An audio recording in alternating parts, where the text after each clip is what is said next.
Oi, gente, tudo bem? Hoje eu tô aqui no quarto de Alice, num cantinho que eu encontrei. Tô tentando me situar ainda pra ver em que lugar eu vou ficar fixamente pra gravar pra vocês, tá bom? Bom, o tema de hoje é Meu filho não escreve. Gente, eu já queria falar sobre esse assunto há muito tempo, mas coincidentemente agora algumas mães começaram a me procurar falando sobre esse assunto de alfabetização, ansiosos porque os filhos não estão interessados em se alfabetizar, outras porque a escola tá cobrando demais. E aí teve uma mãe que me mandou uma mensagem que me marcou muito, com uma foto de um dever de casa do filho dela de 5 anos, em que ele fez o ui ui e embaixo tinha uma correção, várias correções, dentre elas essa, com uma letra bem forte, mostrando o que tinha que ser feito. Isso pra mim ficou muito forte do quanto as crianças estão sendo cobradas. Eu vivi isso com a Alice, vocês sabem que eu tirei a Alice da escola no passado, em agosto. Eu me lembro que ela começou no início do ano, quando ela entrou no primeiro ano, quanto ela estava feliz e animada para começar a escrever. E 2 dias depois, ou 3 dias, eu não lembro, ela foi levar o dever de casa para a escola. A professora disse que se ela não levasse o dever de casa no dia, ela ia ser anotada. E ela voltou super ansiosa, e depois começou uma sucessão de ansiedades. Quando não começava a fazer direito, ela ficava nervosa, porque a professora falou que tinha que corrigir direitinho. Há pouco tempo, já fora da escola, ela começou a querer desenhar, né, e começou a querer escrever um pouquinho. E aí comentou, mamãe, tá vendo aqui? Quando eu não fazia o i no pauzinho certo, a professora reclamava. Falava que tinha que ficar reto, sabe? Então, é uma cobrança por um aperfeiçoamento, né, por uma perfeição com as crianças, que a gente só leva pra ansiedade, pra medo. A gente sabe já o retrato disso. E o desinteresse é imenso, gente. Tem uma educadora, que eu esqueci o nome dela agora, mas eu vou lembrar, que ela fala que o aprendizado ele tem que passar pelo coração. Gente, é Anna Popovic. Ela fala que a criança aprende primeiro aquilo que passa pelo coração, sabe? Isso é muito sério, a gente precisa muito olhar pra isso. Porque aí, como eu falei antes, as crianças começam a ficar ansiosas. Isso aconteceu com a Alice. A Alice começou a ter pesadelo, começou a se cobrar muito, porque elas começam a ter uma preocupação com o rendimento delas na escola, né?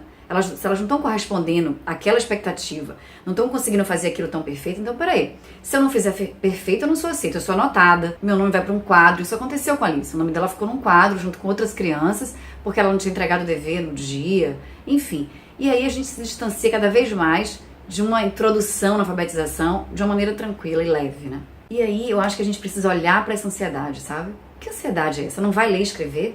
Ela tem que ler, escrever perfeitamente agora, já? E mesmo assim, tem que ser, isso é tão importante para o futuro que ela lê e escreva perfeitamente? Ela não pode ler e escrever sem ser tão perfeitamente, sabe? E eu fiquei pensando, gente, é muito interessante porque eu trago isso nos workshops sobre habilidades, né? Eu pergunto para as pessoas quais são as habilidades que você quer para o seu filho. Isso é uma questão, a disciplina positiva traz isso. E as pessoas não trazem habilidades acadêmicas. Quero que meu filho leia e escreva. Não. Eu quero que meu filho seja resiliente, eu quero que ele seja respeitoso, eu quero que ele seja generoso. E como é que a gente faz para ensinar isso para eles, né? Como é que a gente cria essas habilidades que a gente quer tanto para os nossos filhos? Não, a gente faz o inverso. A gente quer que ele seja resiliente, gentil, mas a gente traz uma cobrança para que leia e que escreva. Não para que trabalhe essa resiliência, né? Então, meu filho, tá tudo bem.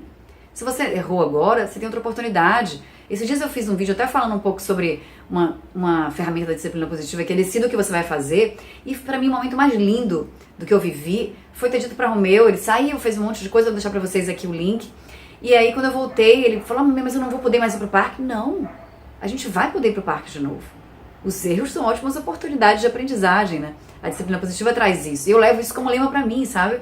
Não, a gente pode tentar de novo. Eu sei que você é capaz de fazer isso de novo. Eu confio que você vai conseguir, sabe? É diferente de dizer, não vamos mais porque você...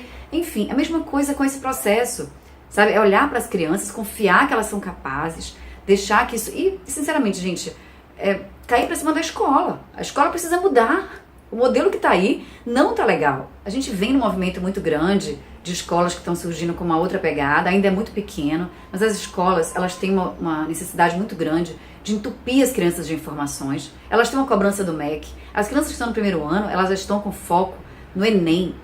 É claro isso. É só você olhar a maneira como as coisas são cobradas, a pressa, a agonia. Não tem como respeitar um tempo. A Alice chegou ao ponto, e a Alice não é assim, tá? Porque eu começo a falar, fica parecendo que a Alice, né? Coitada, foi escolhida. Não, gente. É porque eu falo. Tem muita criança vivendo isso diariamente, só que os pais preferem colocar panos quentes, preferem não olhar pra isso. E eu me lembro que a Alice falava, a professora falou que eu estou muito lenta, mamãe. Eu falei, caramba, cara, como é que uma professora fala isso, sabe? E poxa, como a própria Anna Popovic falou, passa pelo coração o aprendizado, passa pelo afeto, a gente passa pelo amor.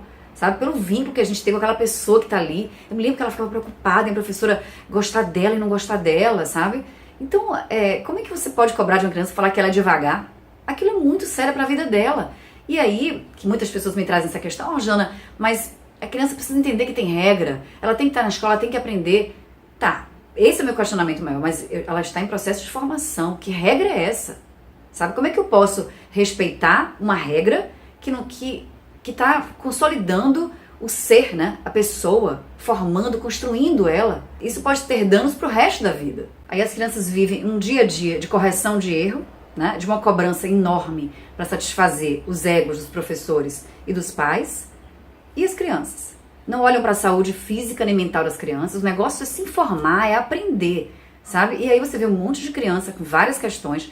Gente, eu recebo mensagem de algumas mães que colocam os filhos para estudar em casa com o chinelo do lado. Isso é muito antigo. O que adianta ter uma criança que lê, que escreve e que não consegue elaborar o que sente, sabe? Que tem medo de se arriscar, que tem medo de viver. E aí tem uma coisa errada com o mundo, sabe? Com essas escolas, com a gente, com os pais que precisam rever o que estão querendo para os filhos, que só pensam no futuro, não com as crianças. E aí eu percebo que as escolas não olham para a integridade física e mental das crianças. Porque isso é muito sério. Tem muita escola aí indicando medicação sem necessidade, rotulando as crianças. Eu me lembro na escola de Alice, tinham crianças que eram rotuladas de problemáticas porque não ficavam quietas. Eu me lembro que teve um fator bem sério na escola, que teve uma criança que enfiou uma caneta na cabeça de um amigo, e foi aquele problema, o menino foi suspenso, a professora pegou uma agenda, meteu na cabeça de uma criança, nervosa, sei lá por que foi, porque ela não foi suspensa. Enfim, sabe, que exemplo é esse? Que modelo é esse? A gente precisa olhar para isso, não é possível. Eu fico, assim, muito indignada, acho que a gente tem que olhar muito, gente, porque eu percebo que tem uma coisa muito assim, em nome do amor, é importante que a psicóloga mandou, então vai tomar. Peraí, vamos se informar que em nome do amor, sabe, assim, é uma expectativa muito grande que a gente cria em cima dos nossos filhos, porque a gente ama e quer que o futuro deles seja perfeito, que eles, sei lá, sejam o quê, juízes e eu não sei o que a gente quer, sabe? É isso que eu falei pra vocês antes, da habilidade que a gente quer pra eles, é isso que a gente quer. Que adultos serão esses, gente? Outro ponto importante para as crianças que estão se interessando pela escrita é a gente não se limitar a papel e lápis, sabe? É muito insano dar um papel para uma criança e repete. E eu vi isso na alfabetização de Alice. Muita coisa era, faz o A 30 vezes. Para muitas crianças isso é extremamente exaustivo, para outras não. E aí a gente precisa trazer para essas crianças outras formas de fazer com que elas tenham contato com o aprendizado, que é aquela coisa que a Ana Popovic falou do coração, é trazer coisas que elas gostam de fazer. Contato, por exemplo, com marcenaria, com aquele avô, com aquele tio, sabe? Eu tô com vontade de fazer isso, de levar a Alice numa casa de marcenaria e pedir para o rapaz falar um pouco, deixar ela pegar em alguma coisa, sabe? Contato com areia, contato com tinta, deixar se sujar, ter esse contato fino, sabe, gente? Só que a maneira como as escolas fazem também é muito delicado e eu acho que a gente, como pai, a gente tem que buscar esse direito para os nossos filhos, porque tá demais, assim. Por exemplo, a escola que a Alice estudou, a última, Waldorf, tinha aula de bordado, né, de crochê, mas se não fizesse o crochê no tempo certo, não ia pro recreio. A Alice começou a se desinteressar pelo crochê. O recreio é muito mais legal, né? E tem que ser rápido, e tem que fazer no tempo de todo mundo, e o tempo dela. Eu sei que a gente está num processo, enfim. A outra escola que ela estudou era incrível e trazia através dos sons, mas aí tinha toda essa punição também, essa cobrança, cadê o dever que não trouxe no dia, cadê...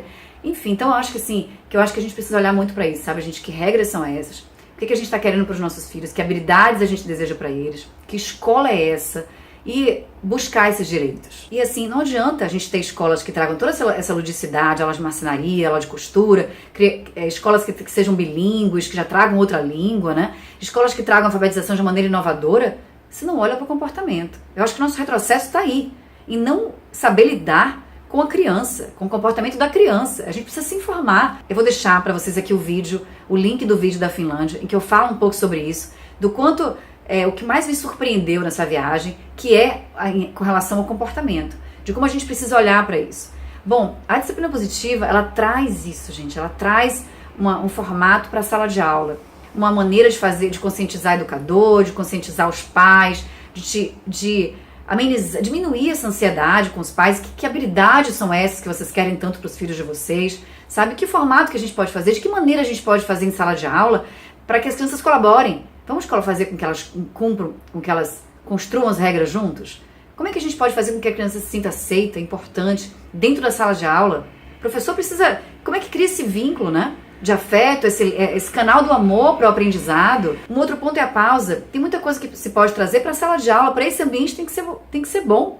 Eu falo para vocês um pouquinho de pausa, da pausa positiva que eu trouxe para dentro de casa com os meus filhos. Em sala de aula também pode ser feito isso. Eu vou deixar para vocês aqui um link do que eu faço aqui em casa. Mas a sala de aula também tem, sabe? Então é um outro olhar para o aprendizado, para a relação professor-aluno. A mensagem que eu deixo para vocês hoje é que vamos parar de pressionar essas crianças. Vamos garantir o presente para poder garantir um futuro saudável para eles. E assim, o que a Ana Popovic fala, eu acho que é muito lindo. Para poder eles terem a paixão por tudo isso, pelo aprendizado, pelo que for, tem que passar pelo coração. Porque senão fica muito difícil viver, né? Bom, espero que vocês tenham gostado. Se vocês gostaram, não deixem de deixar um joinha, é importante que vocês deixem. Compartilhem, comentem, assim a gente consegue manter o canal num ritmo bem legal, tá bom? Um beijo grande e até a próxima.